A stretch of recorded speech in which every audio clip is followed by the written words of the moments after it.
The Elder Son, a short story by Mary Shelley. My father was the second son of a wealthy baronet. As he and his elder brother formed all the family of my grandfather, he inherited the whole of his mother's fortune, which was considerable, and settled on the younger children. He married a lady whom he tenderly loved, and having taken orders and procured preferment, retired to his deanery in the north of Ireland, and there took up his abode. When I was about 10 years old, he lost my mother. I was their only child. My father was something of an ascetic, if such name can be given to a rigid adherence to the precepts of morality, which arose from the excess and not the absence of feeling. He adored my mother. He mourned for her to the verge of insanity, but his grief was silent, devouring, and gloomy. He never formed another matrimonial engagement, secluding himself entirely from society and given up to the duties of his sacred calling. He passed his days in solitude or in works of charity among the poor. Even now I cannot remember him without awe. He was a tall and, I thought, a venerable-looking man, for he was thin and pale and he was partly bald. His manners were cold and reserved. He seldom spoke, and when he did it was in such measured phrase, in so calm and solemn a voice, and on such serious topics, as resembled rather oracular enunciation than familiar conversation. He never caressed me. If ever he stroked my head or drew me on his knee, I felt a mingled alarm and delight difficult to describe. Yet strange to say, my father loved me almost to idolatry. And I knew this, and repaid his affection with enthusiastic fondness, notwithstanding his reserve and my awe. He was something greater and wiser and better in my eyes than any other human being. I was the sole creature he loved, the object of all his thoughts by day and his dreams by night. Abstracted and even severe as he seemed, he has visited my bedside at night, subdued by womanly fears, and hung over me for hours to assure himself of my life and well-being. He has watched by me in sickness night after night with unwearied assiduity. He never spoke harshly to me, and treated me at once with a distance and gentleness hard to be understood. When I was 18, he died. During his last illness, the seal was taken from his lips, and his heart threw off that husk within which he had hitherto concealed its true nature. He died of a rapid consumption, which terminated his existence within 6 months of his being first taken ill. His body wasted under the effects of mortal disease, but his soul assumed new life and energy, and his temper became as soft and demonstrative as it had hitherto been repulsive and concentrated. He became my father, friend, and brother all in one. 1,000 dear relationships combined in one stronger than any. This sudden melting, this divine sensibility, which expanded at once, having been so long shut up and hid, was like a miracle.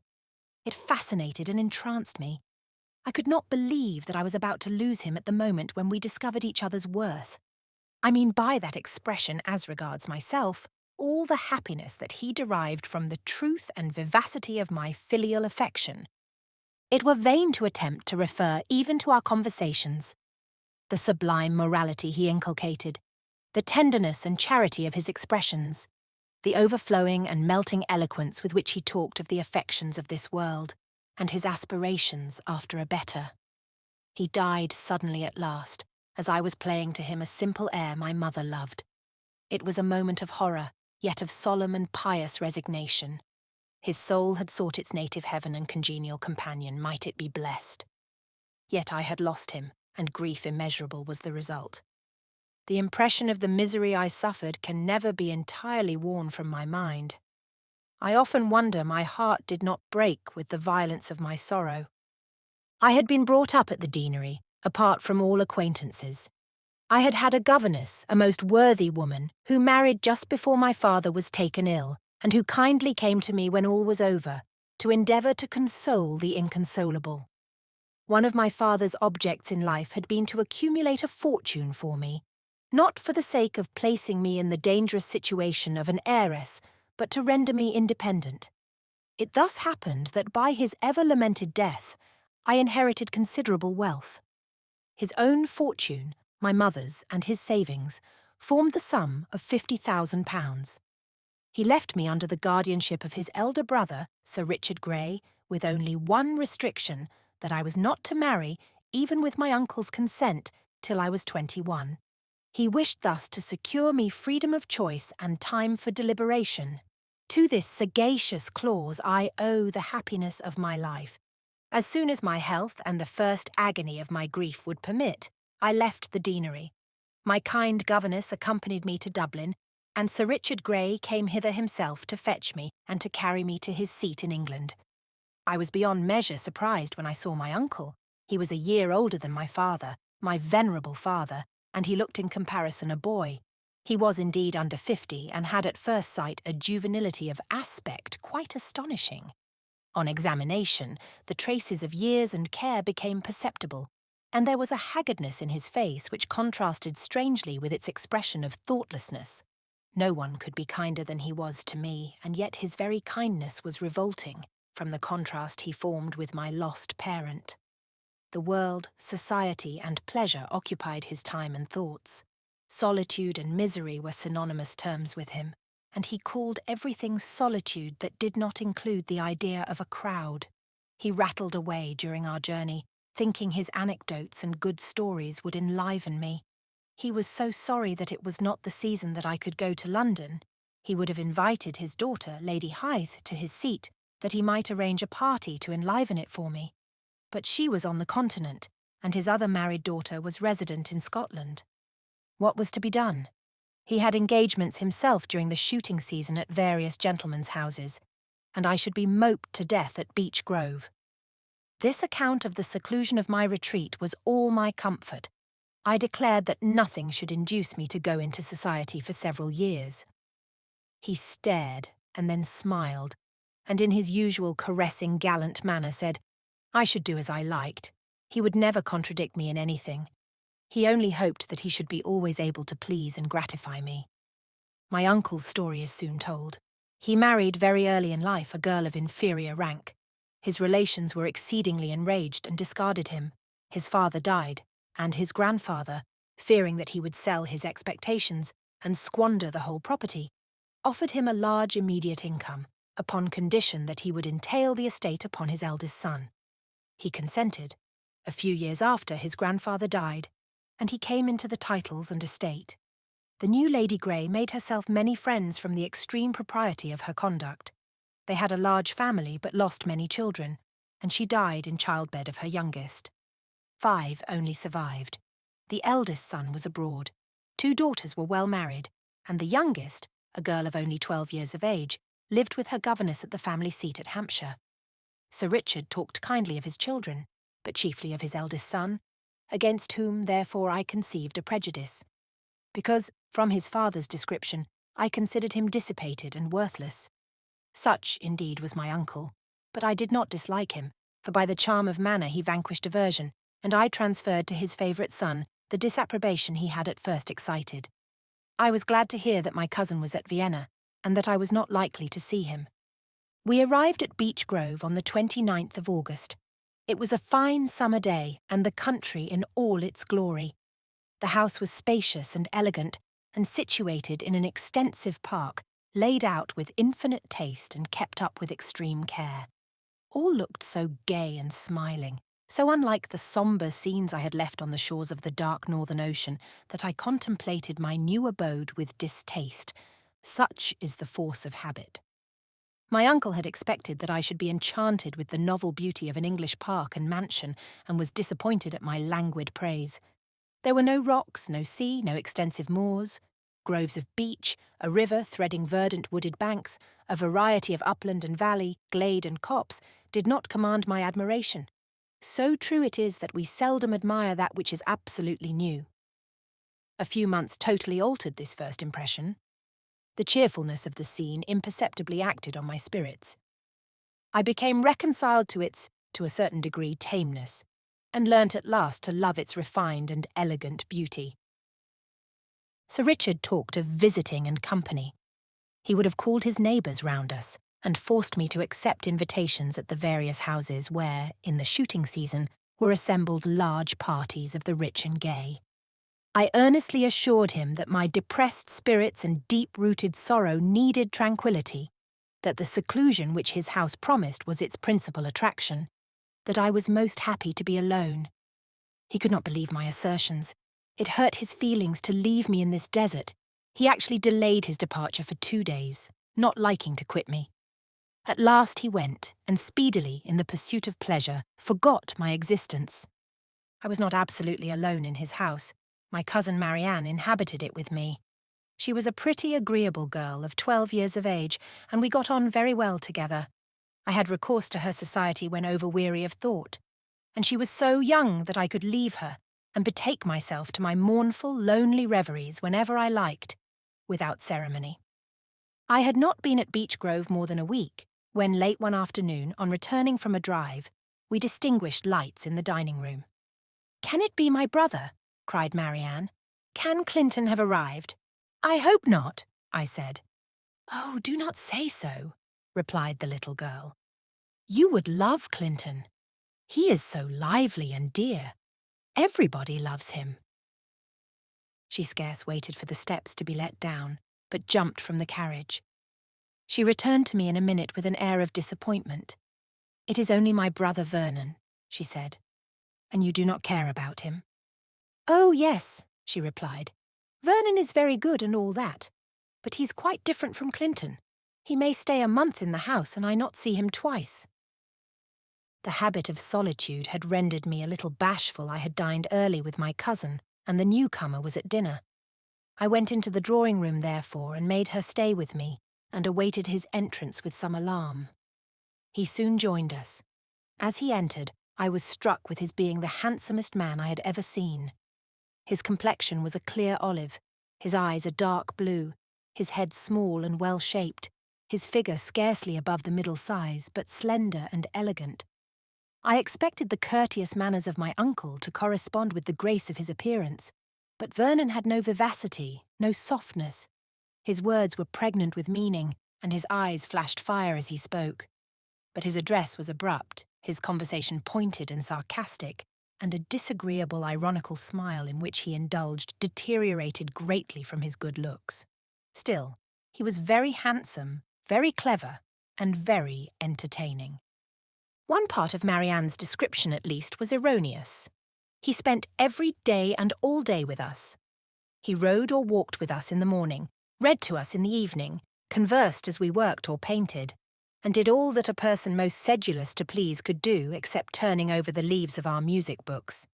He did not like music, of which my father was so passionately fond. In all else his tastes seemed mine. He gave me Italian lessons, and except when I drove him away, was never absent from our side. Marianne declared that her brother Vernon was an altered man. I thought that I knew whence the alteration sprung. What girl of 18, just emerged from solitude, could perceive the birth of love in the heart of a young, accomplished, and handsome man, and not feel her vanity gratified? My peculiar education had prevented my having any of the coquettishness of beauty or the insolence of wealth. I own I felt elated. I became of consequence in my own eyes, and my silly heart swelled with conscious triumph.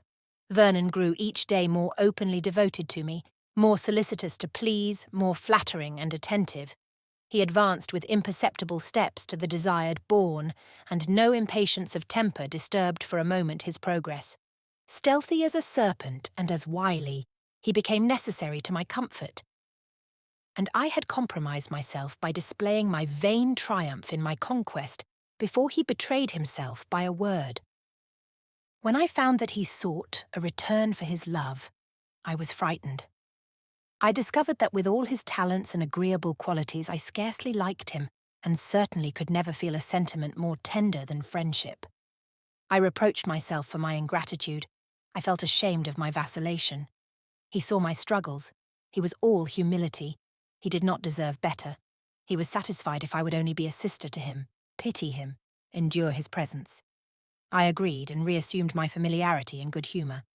It is impossible to describe his refined artifice, or the wonderful assiduity with which he watched by his concealed net till I was completely enmeshed.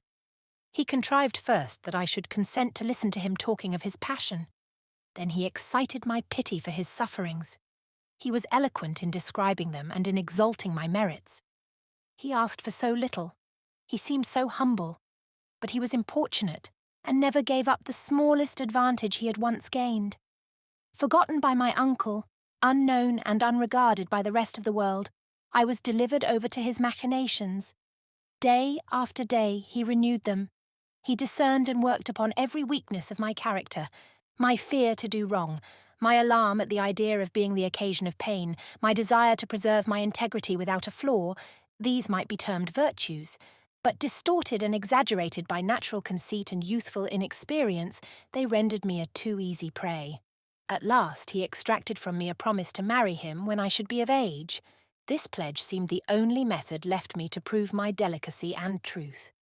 I gave it the more readily because I admired his talents and believed that he deserved a better wife than I, and that my want of love was a fault in me for which I ought to compensate to him.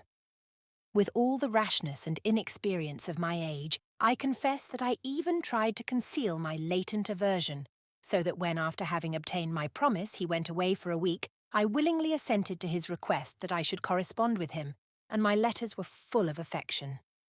I found it easier to write than speak what I did not really feel, and was glad to show my gratitude and my sense of his attachment at an easy rate.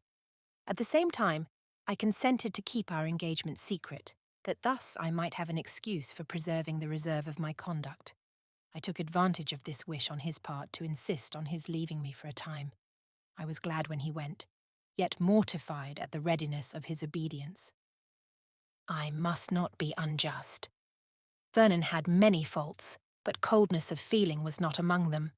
Vehemence and passion were his characteristics, though he could unite them to a deliberation in design and a wiliness in execution, without example. He had determined before he saw me to win me and my fortune, but such was the violence of his disposition that he was unavoidably caught in his own toils, and the project that was founded on self-interest ended in making him the slave of love, of a girl whom he despised. He went when I bade him eagerly, but he fulfilled his aim better by so doing. My letters were to be confirmations strong against me, in case that hereafter, as he too justly feared, I should wish to retract my vows. I heedlessly accomplished his ends, beyond his most sanguine expectations. My letters were those of a betrothed bride, and what they might want in tenderness was made up by their uncompromising acknowledgment of our relative position. Having obtained these testimonies, he returned. I was not sorry. I was too little pleased with myself to be in love with solitude. His presence kept alive the feeling of irresistible fate to which I had yielded, and his society enlivened the monotonous quiet of Beech Grove. At length, Christmas came, and my uncle returned and filled his house with visitors. Then the darker shades of Vernon's character became apparent. He was as jealous as an Italian. His disposition was sombre and averse to sociable pleasures. God knows grief sat too heavy at my heart to allow me to be very vivacious. Still, I wished to please my uncle, and thought that I had no right to cloud the good humour of the company, and added to this was the elastic spirit of youth, which sprung eagerly and spontaneously from the gloom and mystery of Vernon's artifices into the more congenial atmosphere of friendly intercourse. He saw me unlike anything he had ever seen in me before, sprightly and ready to share the amusement of the hour. He groaned in bitterness of spirit. He reproached, reprehended, and became a very taskmaster. I was naturally timid and docile. In vain did my spirit revolt from his injustice. He gained and kept complete ascendancy over me. Yet my soul was in arms against him even while I submitted to his control, and dislike began to develop itself in my bosom. I tasked myself severely for my ingratitude. I became in appearance kinder than ever, but every internal struggle and every outward demonstration had unfortunately one result: to alienate my affections more and more from my lover cousin. Our guests left us. My uncle went up to town. He told me he hoped I would accompany him there as soon as Lady Hythe returned to chaperon me. But I was more averse than ever to visiting London. Bound to Vernon by my promises and wishing to keep my faith with him, I did not like to expose myself to the temptation of seeing others I should like better. Besides, the memory of my father was still unfaded, and I resolved not to appear in public till the year of mourning was expired. Vernon accompanied his father to town, but returned again to us almost immediately. We appeared to revert to our former mode of life, but the essence of it was changed. He was moody, I anxious. I almost ventured to accuse him of ill temper and tyranny till, reading in my own heart its indifference, I was inclined to consider myself the cause of his discontent. I tried to restore his complacency by kindness, and in some degree succeeded. One day, Sir Richard suddenly appeared at Beech Grove. He seemed surprised to find Vernon, and care and even anxiety clouded his usual hilarity. He told us that he expected Clinton daily, and should immediately on his arrival bring him down to Hampshire.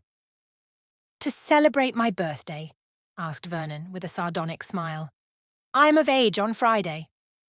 "No," said his father. "He will not be here so soon." "Nor I so honoured," said Vernon. "Clinton's coming of age was celebrated by tumultuous rejoicings, but he is the elder son." Sir Richard gave Vernon, who spoke sneeringly, a quick glance. An indescribable expression of pain crossed his countenance. "Have you been staying here since Christmas?" he asked at last. Vernon would have replied evasively, but Marianne said, "Oh yes, he is always here now." "You appear to have become very fond of Beech Grove of a sudden," continued his father. I felt that Sir Richard's eye was fixed on me as he spoke, and I was conscious that not only my cheeks, but my temples and neck were crimsoned with blushes. Some time after I saw my uncle in the shrubbery. He was alone, and the want of society was always so painful to him that I thought it but a mark of duteous kindness to join him. I wondered as I approached to see every token of haggard care on a face usually so smiling. He saw me and smoothed his brow. He began talking of London, of my elder cousin, of his desire that I should conquer my timidity and consent to be presented this spring. At length he suddenly stopped short, and scrutinizing me as he spoke, said, "Pardon me, dear Ellen, if I annoy you, but I am your guardian, your second father, am I not? Do not be angry, therefore, if I ask you, are you attached to my son Vernon?" My natural frankness prompted one reply, but 1,000 feelings, inexplicable but powerful, hung on my tongue. I answered, stammering, "No, I believe so. I like him." "But you do not love him?"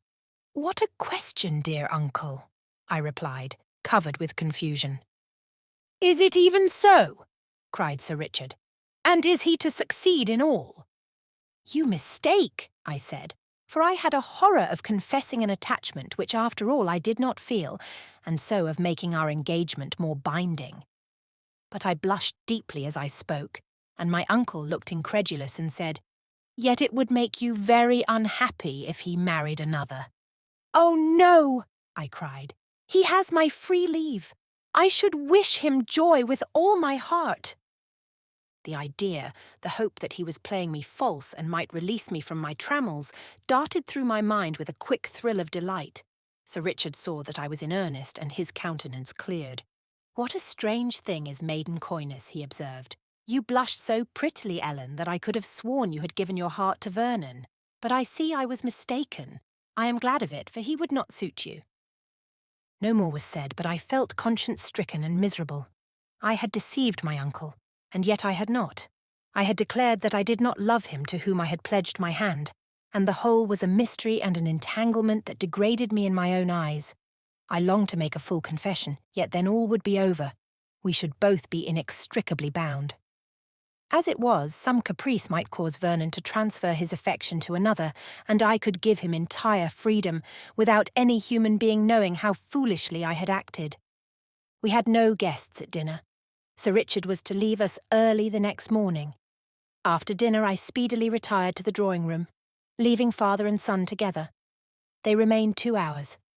I was on the point of withdrawing to my own room, to avoid a meeting which alarmed me, I knew not why, when they entered. It seemed as if, in the interval of my absence, they had received sudden intelligence of a dear friend's death, and yet not quite so, for though Vernon looked absorbed in thought, his gloom was strangely interspersed with glances of swelling triumph. His smiles were no longer sneers, yet they did not betray a sunshine of the heart, but rather joy on a bad victory. He looked on me askance with a kind of greedy satisfaction, and at his father with scorn. I trembled and turned to my uncle, but sadness and confusion marked his features. He was stamped as with disgrace and quailed beneath my eye. Though presently he rallied, drew a chair near, and was kinder than ever. He told me that he was going up to town on the morrow, and that Vernon was to accompany him. He asked me if there was anything he could do for me, and testified his affection by 1,000 little attentions. Vernon said nothing, and took leave of me so coldly that I thought his manner implied that he expected to see me in the morning. Thinking it right to indulge him, I rose early. But he did not come down till long after Sir Richard, who thanked me for my kindness in disturbing myself on his account. They went away immediately after breakfast, and Vernon's formal adieu again struck me with wonder. Was it possible that he was indeed going to marry another? This doubt was all my comfort, for I was painfully agitated by the false position in which I had entangled myself, by the mystery that enveloped my actions, and the falsehood which my lips perpetually implied, if they did not utter. I was habitually an early riser. On the third morning after the departure of my relations, before I rose and while I was dressing, I thought that pebbles were thrown at my window, but my mind was too engrossed to pay attention, till at last, after my toilette had been leisurely completed, I looked from my window and saw Vernon below, in the secluded part of the park which it overlooked. I hurried down, my heart palpitating with anxiety. "I have been waiting for you these 2 hours," he said angrily. "Did you not hear my signal?" "I know of no signal," I replied. "I am not accustomed to clandestine appointments." "And yet you can carry on a clandestine engagement excellently well. You told Sir Richard that you did not love me, that you should be glad if I married another." An indignant reply was bursting from my lips, but he saw the rising storm and hastened to allay it. He changed his tone at once from reproach to tender protestations. "It broke my heart to leave you as I did," he said, "but I could do no less. Sir Richard insisted on my accompanying him. I was obliged to comply. Even now he believes me to be in town. I have travelled all night. He half suspected me because I refused to dine with him today, and I was forced to promise to join him at a ball tonight. I need not be there till 12 or 1, and so can stay 2 hours with you." "But why this hurried journey?" I asked. "Why do you come?" He answered by pleading the vehemence of his affection, and spoke of the risk he ran of losing me forever. "Do you not know," he said, "that my father has set his heart upon your marrying my brother?" "He is very good," I replied disdainfully, "but I am not a slave, to be bought and sold. My cousin Clinton is the last person in the world whom you need fear." "Oh, Ellen, how much do you transport me by this generous contempt for wealth and rank? You ask why I am here. It were worth the fatigue, twice 10,000 times told, to have these assurances. I have trembled. I have feared. But you will not love this favoured of fortune, this elder son." I cannot describe Vernon's look as he said this. Methought envy, malice, and demoniac exultation were all mingled. He laughed aloud. I shrunk from him dismayed. He became calmer a moment after. "My life is in your hands, Ellen," he said. But why repeat his glossing speeches, in which deceit and truth were so kneaded into one mass that the poison took the guise of the wholesome substance, while the whole was impregnated with destruction? I felt that I liked him less than ever, yet I yielded to his violence. I believed myself the victim of a venial but irreparable mistake of my own. I confirmed my promises and pledged my faith most solemnly. It is true that I undeceived him as much as I could with regard to the extent of my attachment. At first he was furious at my coldness, then overwhelmed me with entreaties for forgiveness. Tears even streamed from his eyes. And then again he haughtily reminded me that I forfeited every virtue of my sex, and became a monument of falsehood if I failed him. We separated at last. I promised to write every day, and saw him ride away with a sensation as if relieved from the infliction of the torture. A week after this scene, my spirits still depressed and often weeping my dear father's death, which I considered the root of every evil, I was reading, or rather trying to read, in my dressing-room, but in reality brooding over my sorrows, when I heard Marianne's cheerful laugh in the shrubbery and her voice calling me to join her. I roused myself from my sad reverie and resolved to cast aside care and misery, while Vernon's absence afforded me a shadow of freedom, and, in fulfilment of this determination, went down to join my young, light-hearted cousin. She was not alone. Clinton was with her. There was no resemblance between him and Vernon. His countenance was all sunshine. His light blue eyes laughed in their own gladness and purity. His beaming smile, his silver-toned voice, his tall, manly figure, and above all, his open-hearted, engaging manners were all the reverse of his dark, mysterious brother. I saw him and felt that my prejudices had been ridiculous. We became intimate in a moment. I know not how it was, but we seemed like brother and sister, each feeling, each thought, being laid bare to the other. I was naturally frank but rendered timid by education, so that it charmed me doubly when the unreserve of another invited me to indulge in the unguarded confidence of my disposition. How speedily the days now flew! They contained but one drawback, my correspondence with my cousin, not that I felt myself unfaithful towards him. My affection for my newfound relation did not disturb my conscience, that was pure, undisguised, sisterly. We had met from across the ocean of life, two beings who formed a harmonized whole, but the sympathy was too perfect, too untinged by earthly dross, to be compared with the selfish love given and exacted by Vernon. Yet I feared that his jealousy might be awakened, while I felt less inclined than ever to belie my own heart, and with aversion and hesitation penned letters containing the formula of affection and engaged vows. Sir Richard came down to Beech Grove. He was highly pleased to see the cordial friendship that subsisted between his son and me.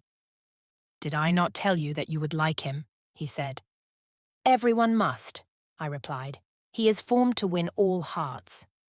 "And suits you much better than Vernon?" I did not know what to answer. It was a tender string that he touched, but I resolved not to feel or think. Sir Richard's were all flying visits. He was to leave us in the evening. He had, during the morning, a long conversation with Clinton, and immediately after he sought for an opportunity to talk to me. "Ellen," he said, "I have not been a wise, but I am a fond father. I have done Clinton many injuries of which he, poor fellow, is wholly unconscious, and I have wished to compensate for all in giving him a wife worthy of him. His temper is generous, his spirit clear and noble. By my soul, I think he has every virtue under heaven, and you alone deserve him. Do not interrupt me, I beseech you. Hear me this once. I confess that ever since you became my ward, this has been my favourite project.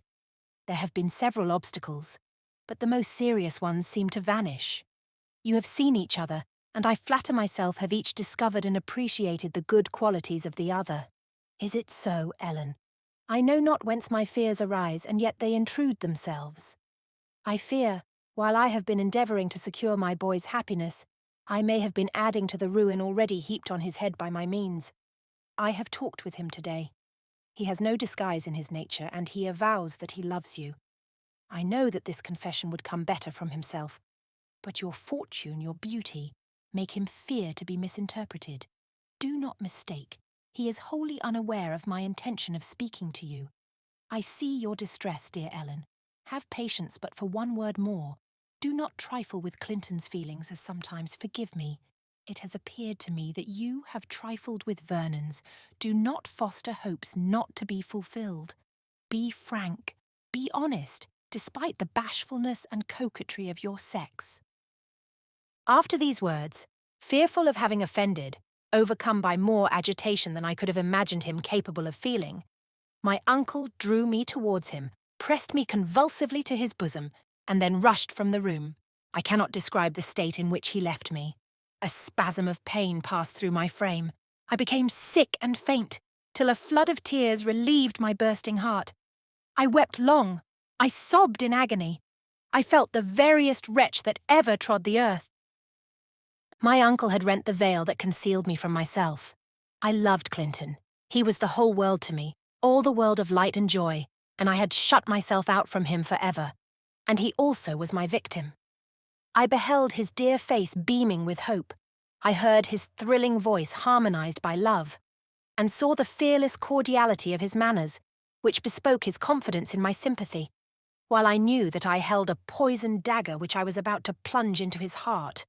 Sometimes I thought to treat him coldly, sometimes, oh, I cannot tell the various imaginations that haunted me, some self-sacrificing, others wicked and false, all ended in one way.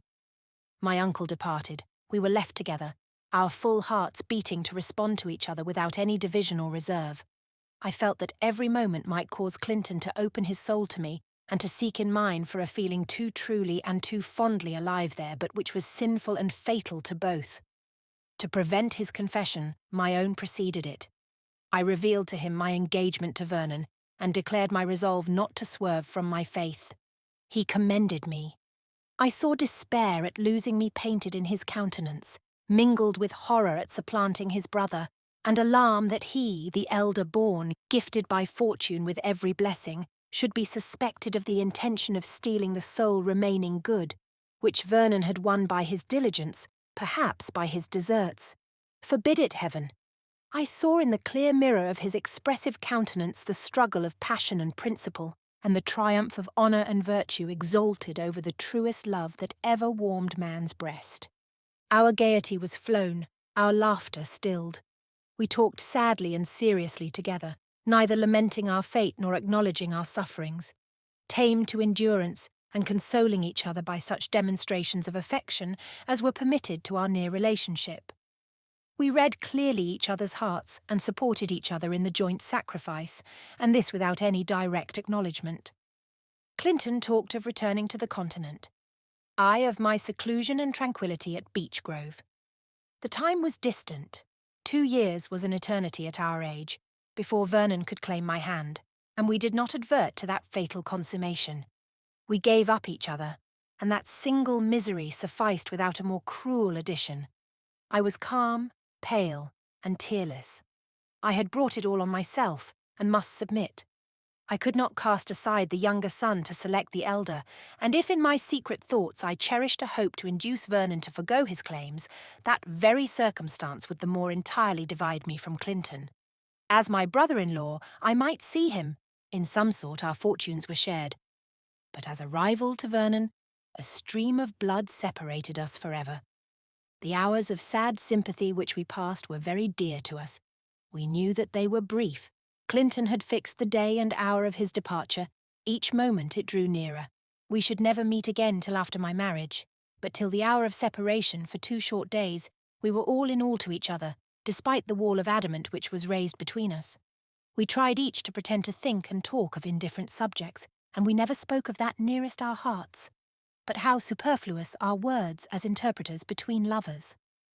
As we walked or rode, and spent hours in each other's society, we exchanged thoughts more intimately during long periods of absolute silence than Vernon with his vehemence and eloquence could have conceived. Had we spoken folio volumes, we could have said no more. Our looks, the very casting down of our eyes and mutual tacit avoidance, told our resolve to fulfil our duties and to conquer our love. And yet how, by a glance or a faltering word, when the future was alluded to, did we promise never to forget, but to cherish mutual esteem and tenderness as all that was left of the paradise from which we were so ruthlessly driven? Now and then a playful expression on his part, or a blush on mine, betrayed more feeling than we considered right. The one was checked by a sigh, the other by an assumption of indifference. I had been spending many hours in tears and anguish when, resolved to overcome my weakness, and to recover an appearance of serenity before my cousin returned from his ride, I went into Marianne's schoolroom and took up a book. The exhaustion of weeping had calmed me, and I thought of my kinsman, his endearing qualities, and of the tie between us with softened feelings. As I indulged in reverie, my head resting on my hand, my book falling from my fingers, my eyes closed, I passed from the agitated sense of life and sorrow into the balmy forgetfulness of sleep. Clinton had wished to make a portrait of me, yet had not ventured to ask me to sit. He came in at this moment. Marianne, whispering, told him not to disturb me. He took her drawing materials and made a hasty sketch which genius and love united to render a perfect likeness. I awoke and saw his work. It was beyond our contract. I asked him for it. He felt that I was right and gave it. This sacrifice on his part proved that he did not palter with his sense of right. On the morrow we were to part, and he would preserve no memorial beyond a remembrance which he could not destroy. That morrow came. Clinton asked me and his sister to walk through the park with him, to join his chariot at the farther lodge. We consented, but at the moment of going, Marianne, who knew nothing certainly, but who darkly guessed that all was not right, excused herself. I joined him alone. There was something in his person and manner that so promised protection and tenderness that I felt it doubly hard to be torn from him. A dignified reserve, foreign to his usual nature, founded on a resolve to play only the brother's part, checked me somewhat. Yet I loved him the more for it, while I would have laid down my existence so that it had only been permitted us to throw aside the mask, but for one short hour, and to use the language of nature and troth. It could not be, and our conversation was upon indifferent subjects. When we approached the lodge, we found that the chariot had not come, and we retreated a little, and sat down on a turfy bank. Then Clinton said a few words, the only ones that at all revealed the agitation he was enduring. "I have a little more experience than you, Ellen," he said, "and besides, I am haunted by strange presentiments. We seem to know what we ought to do, and what we are to do, and act accordingly. Yet life is a strange, wild thing. I wish to ensure for you a friend more willing and active than Sir Richard. I have a sister to whom I am fondly attached. She is now on the continent, but I shall hasten to her, and entreat her to afford you a friendship you so richly deserve. You will love Lady Hythe for her own sake, as well as for mine." I was desirous of thanking him for this mark of kindness, but my voice failed me, and I burst into tears, overcome by the excess of anguish that deluged my heart. I tried to conceal my tears. I could not. "Do not, Ellen, dear Ellen. I beseech you. Command yourself." Clinton spoke in a voice so broken, so full of misery, that he inspired me at once with fear and courage. The tread of a horse roused us, a horse at swift gallop.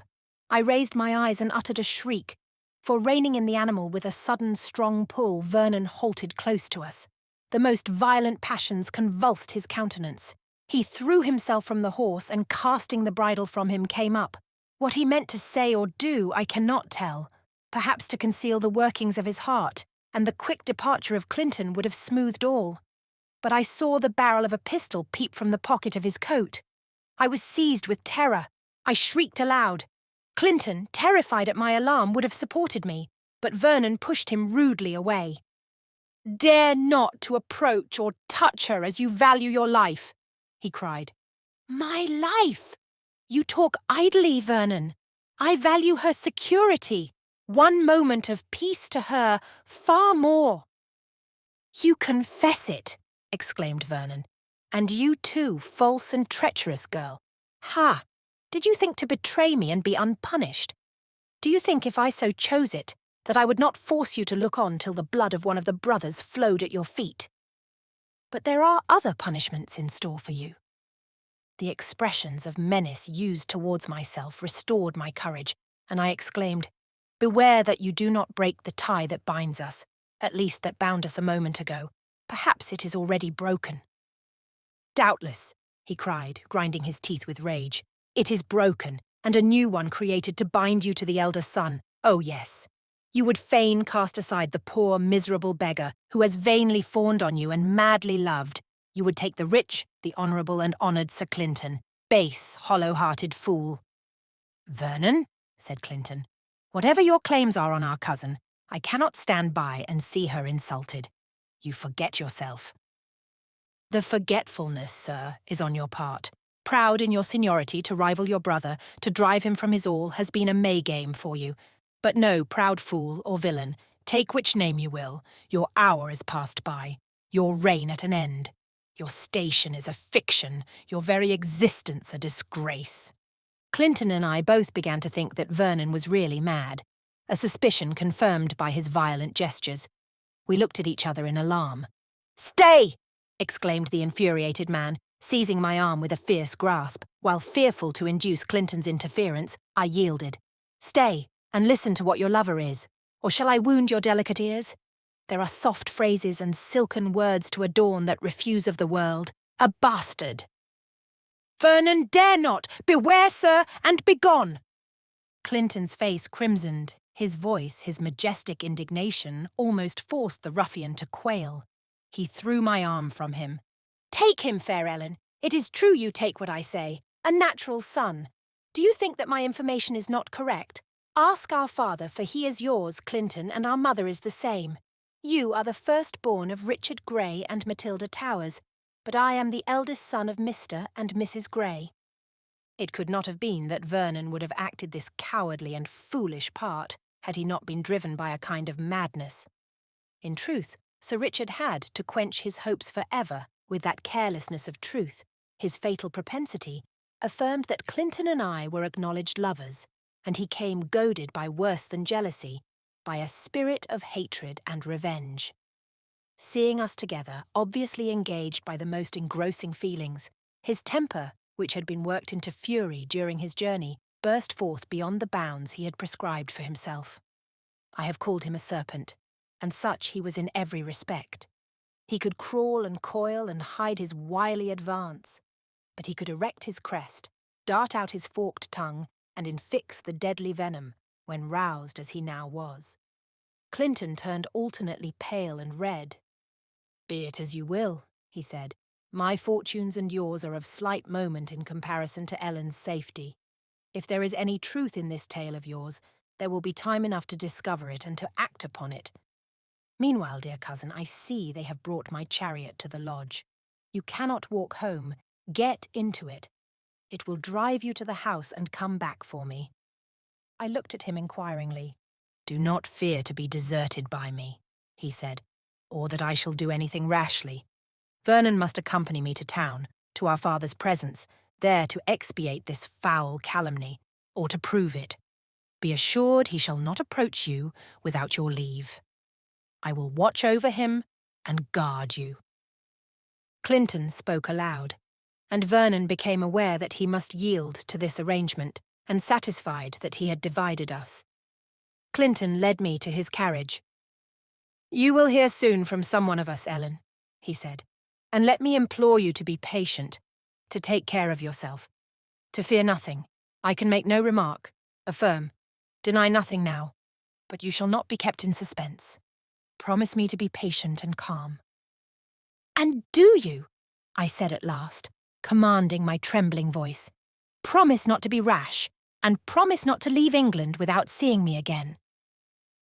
"I promise not to leave England for any time without your leave. Oh, trust me, my dear cousin, it is not in such storms as these that you shall be ashamed of me. One sentiment may subdue me, but poverty, disgrace, and every angry passion I can master." Vernon did not dare interrupt us. He felt that he had destroyed his carefully woven web through his own rashness and gnawed his lips in silent rage.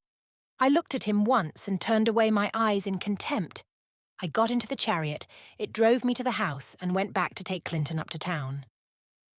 Thus we were separated, as we intended, and yet how differently. Hope was reborn in my heart, out of the very ashes of its despair.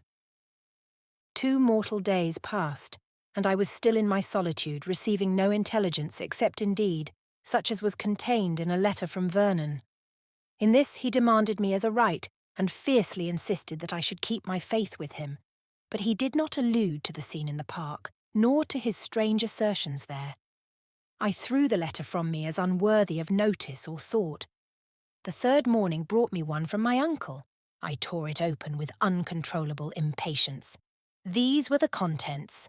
"Clinton, my dear Ellen, insists that I should join you at Beech Grove, but I cannot persuade myself to do so till I have your leave, till I have confessed my villainy and besought your forgiveness, in addition to that of my noble-hearted boy, whom I devoted to ruin before his birth, and who has pardoned me. It is a hateful subject, unfit for your ears, my gentle, virtuous girl, and I must hurry it over. When I first knew Miss Towers, I had no idea of marrying her, for she was poor and of humble birth. We loved each other, and she was willing to become mine on my own terms. Our intercourse was betrayed to her parents, and to appease them, and please Matilda, I declared that we were married. My assertion was credited. Matilda assumed my name, and all the world, all her little world, was deceived. While at the same time I declared to my father that she was merely my mistress. He did not believe me. Thus I became entangled. A little before the birth of our 2nd boy my father died, and my grandfather offered me 2,000 a year on condition that I would secure the whole estate to my eldest son. I loved Matilda. My fears were dissipated by my father's death, and by this acknowledgment of my union by my grandfather. I married her, and 3 days after Vernon's birth signed the settlement of entail. Such is my story. Lady Grey's character necessitated the concealment from every human being of the period when the marriage was celebrated. My noble, beloved Clinton assumed the elder son's place. I dared not reveal the truth. Nay, I fancied that I benefited him by allowing him to fill this false position till my death. He has undeceived me, but he has not cursed me. From the moment I saw you, I designed that you should repair my faults towards him, as you alone could. I believed that you were formed for each other. I was not mistaken there. I meant to acknowledge all before your marriage, but I believed that if once your affections were engaged, you would not reject my son from base and worldly-minded considerations. Am I not right also in this? Meanwhile, Clinton was abroad, and I became uneasy at observing the pains which Vernon took to ingratiate himself with you, and the intimacy which you encouraged. I forbade him to remain with you at Beech Grove. He defied me. Then I tried to entice him away from you, and as a last bribe, disclosed the secret of his birth. He, in return, promised to leave the field open to Clinton. You know the rest. He never meant to give you up. He was my heir, and he grasped at your fortune besides. Shall he succeed? Clinton is all kindness and soothing angelic goodness, but he insists on no longer filling a situation to which he has no claim, and is gone abroad. He fears to leave you exposed to Vernon's violence, and has made me promise to go down to Beech Grove and to prevent his brother from seeing you without your free and entire consent. As I have said, I cannot prevail on myself to visit you till you are in full possession of all the facts. Now they are in your hands. You may expect me tomorrow. Do not fear Vernon.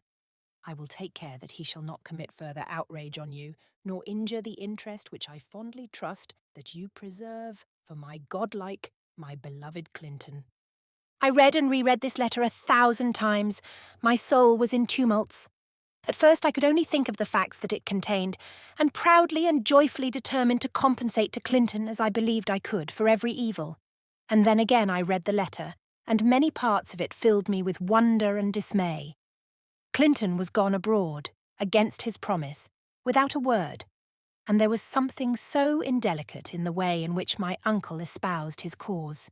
It was strange, unlike any conduct I had expected on my dear cousin's part. Of course he would write, and yet he was gone, and no letter came. And then I dreaded to see Sir Richard, the wrongful, penitent father, the total indifference which he displayed to moral principle, not founded, like Vernon's, on selfishness, but on weakness of character and natural callousness to truth, revolted me.